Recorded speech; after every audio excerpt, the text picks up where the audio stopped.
Well, hello, and welcome back to another video. I am going to be talking about books and reading and my journey with that. I'm wearing another striped shirt. It's something that my friend was giving away, and so I snagged it up. It's a little big on me, but I don't care. It's striped, and I love loose stuff anyway. So I am just going to jump in talking about where I'm at currently with reading, and then maybe I'll sprinkle in some like backstory stuff. Usually I start at the beginning and I work to where I'm at now, but I thought might as well talk about the present and then sprinkle in the past. So I am reading a lot of Christian books right now, which is really cool because I never used to do that. I always thought, like, why read about a Christian topic when I could just read the Bible? If I'm going to read a book, I want to read something fiction, some sort of drama, romance, fantasy, whatever it is, but not like a book about marriage or a book about sin or whatever it could be. So that's been a really big shift. I was going to say change, but a shift and a change in me recently as I've wanted to learn and grow a lot more. That's what I've been doing along with reading my Bible. So I don't think that you should be seeking out after all those books if you're not already reading your Bible, because that should be first and foremost. That should be your foundation for everything. And then you should also supplement it with like other Christian authors and stuff like that. So that's just my personal opinion. I think that's why I never read the Christian books, because I was like, I can't even read my Bible, so I have no business touching any of that. And now that I'm reading my Bible, I'm like, okay, I can supplement it with that too. So that's been kind of interesting. I was recommended to read Mary Wisely, Mary Well. I didn't read the whole thing, but I read like snippets of it. I just kind of skipped around. And then I don't know if I finished, but I got really close to finishing Biblical Counseling for Stubborn Sexual Sins, Passions of the Heart. I really like that because of the biblical counseling aspect of it. I really want to be a biblical counselor. So I read that. And then I'm reading Timothy Keller's Meaning of Marriage book right now. I'm in a book club. First ever book club that I've ever been in. It's been really fun. It's been a good challenge to like actually read the book and talk about it and hear from people, and not just being your own thoughts, but you get to like, I don't know, it kind of feels like what Bible study is for. Like you get to hear everyone's experiences and their journey through different topics. So that's been cool. I'm also reading Pagan Christianity. I haven't really read that one recently because I've been busy and I have the book club. But Pagan Christianity was recommended to me. So that one has been good, just kind of showing you the roots of a lot of our traditions, whether they're actually in the Bible or they're just something that's passed down, and so we just don't question it because it's the way it's always been. But it's like, but is this the way it should be? So that's been a cool book to read to challenge me, and definitely makes me look at things a lot differently. I have a lot of books in my bookshelf that I have not read yet, but I want to read. I feel like more books, not feel like, I know for certain that more books on my bookshelf I have not read.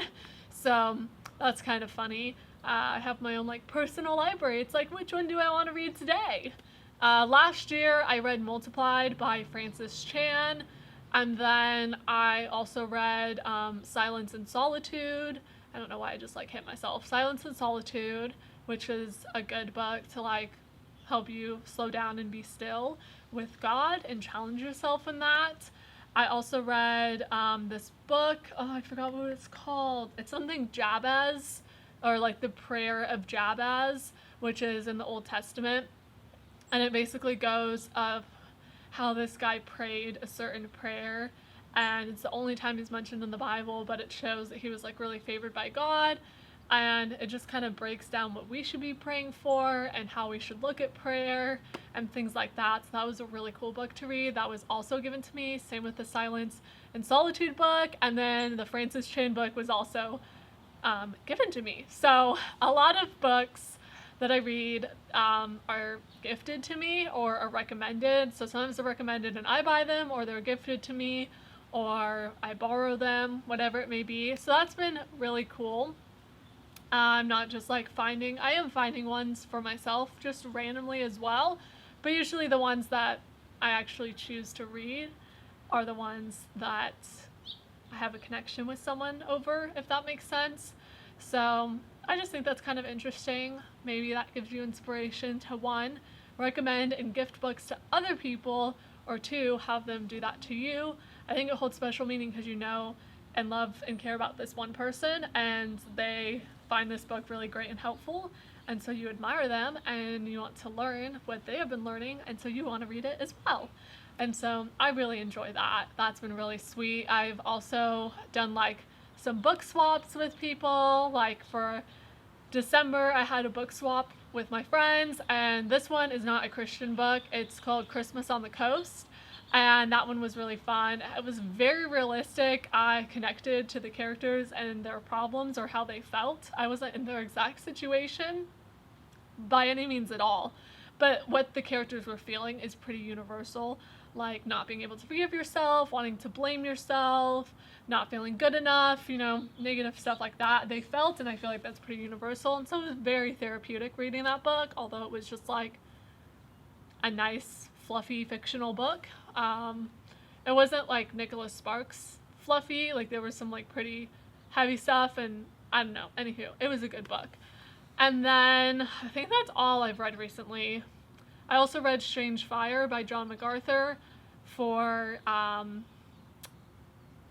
potentially getting into grad school. I should find out any day now. By the time you watch this video, I will know whether I'm in or not. I'm kind of ruining the potential update video that will happen sometime in the future. But yeah, so that's kind of nerve-wracking. But I did read that book. And I keep buying books from christianbook.com or christianbookstore.com, whatever the name is. I keep buying books from them.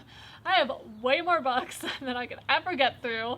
I have so many, there's so many good books out there, and I feel like I'm so behind because I never touched any of them. I've never read Mere Christianity by C.S. Lewis, which is like a classic, and there's so many other Christian authors that I want to read, like Elizabeth Elliot. I know she has a lot of books about womanhood. I almost joined a book club on one of her books, but I was like, I am way too overcommitted. I cannot do another book club. So I said no to that, but maybe one day in the future. And then what else? I have a lot of books. Like a book was just given to me about Psalm 23, like through the lens of a shepherd. I don't know what it's called, but I think it's like a shepherd looks at Psalm 23. That one I'm really excited for because Psalm 23 is literally my favorite passage in the whole Bible. It's been my favorite for many, many years now, and it just keeps coming up in my life at the most perfect timing, and it's just so beautiful how it depicts our relationship with God, and I love it so much. So I'm excited to read that one. Honestly, that probably will be the next book I read. But who knows? We'll find out. There's also a book about forgiveness that I'm pretty sure I bought. See, this is another thing that's really funny. I have a list of books that I want, and I order books. Like sometimes I just feel like inspired and I order them. And I ordered the same book twice. I don't know how that happened because I keep a list, and then on their website I have a wish list, and usually once you move it to your cart, it's no longer on your wish list. For some reason, I bought the book twice, so I just gave it to a friend and was like, here friend, you can have this book. I haven't even read it yet. It's called Living Life Backwards. It looks at Ecclesiastes, and I love Ecclesiastes as well. I went through Ecclesiastes at like such a pinnacle time in my life through college, so that was a really cool book of the Bible that I went through, so I'm excited to read this book someday. And yeah, I just want to be like that person that has read all the books and gifts her books away and either gives it to them or lets them borrow them and whatnot. I love it when people have done that to me in my life, and so I want to do that to other people, and I really do enjoy reading. So that's been really cool, and it's been really fun to kind of reignite my passion for books. And I love to write. I don't do it as often as I should. I kind of go through phases in my life where I like to write, but it's really good if you read a lot because then that helps you in your writing to see different writing styles and things like that. So that's been really cool. I also love bookstores so much. Last summer, I guess this is kind of a long time ago now, but I did mention the other Christian books that I read last summer. I was in a boutique actually, and this boutique in Maine had a couple books throughout the store, and one of them was The Girls of Inishmore, which is a historical fiction book, and it is set in Ireland specifically. It was kind of a fast-paced book because it took over many years, and so I kind of wish that it was either multiple books or not as long of a period of time, because things would just happen in the book and you're like, am I supposed to care? Because something just happens and then all of a sudden it like falls apart or whatnot, and you're like, am I supposed to care that this happened to the characters? There was no build up. That was a little weird, but other than that, I enjoyed it. And then I also was walking with my friend through her neighborhood, and there was a cute little like neighborhood library thing, and there's some Christian stuff in there, but they're like Christian stuff that you get for free from like your church or something. So I was like, I don't need this, and someone else can benefit from it. And there were 2 books that were historical fiction books, so I snagged them, and I'll have to drive by and drop off some of my old books from like my teen years that I loved at the time but just need to be rehomed at this point. So yeah, I love book swaps just as much as I love clothing swaps. So I love all the swaps. I love swaps because you get something new and you don't have to pay for it. It's like, I love trading stuff. It's a win-win for everyone. So that's been really fun. I guess we'll just give a little backstory on myself with reading. So I hated it growing up until about 8 years old. I loved to be read to by my parents. I had tons of children's books because my cousins were all like grown up at that point, and so they just kind of gifted me all of their children's books. So I had a plethora of children's books. I think it filled basically the whole bookcase, and there was like 3 or 4. There's 4 slots on the bookcase, so a lot of books. So I loved to be read to, but I didn't like reading. I don't know, I just couldn't attach myself to any book that would excite me enough to want to read it. Until I found The Magic Tree House and American Girl Dolls. I was obsessed with those books. Magic Tree House only lasted for a hot minute. American Girl Dolls stuck around for many years because I had dolls. So it was like, I gotta read the book, and it's historical fiction. Loved it. I mean, Magic Tree House does time travel. I think I realized I really like historical fiction type stuff. I just love the fantasy of living in the past, and I always felt like I was born in the wrong era. So that was really fun growing up with that. And then I kind of moved into like the more tweeny stuff, which my dad just peeked out and looked at me. Hi, Dad. And I really liked The Click. I know, very cliche, but whatever. I read a lot in middle school. I had no friends in 6th grade, so I was in the library pretty much every single day, and honestly, the librarian was like my friend. I devoured books at that age, and we also had like a reading chart. I think elementary school did reading charts as well, pretty much up until I think around 6th or 7th grade, and then I just kind of laid that to rest. And then I got into Nicholas Sparks when I was a freshman in high school, and throughout this time, like 8th grade, freshman year, I was also into like tons of like tween. Oh, it's telling me I should stop talking now.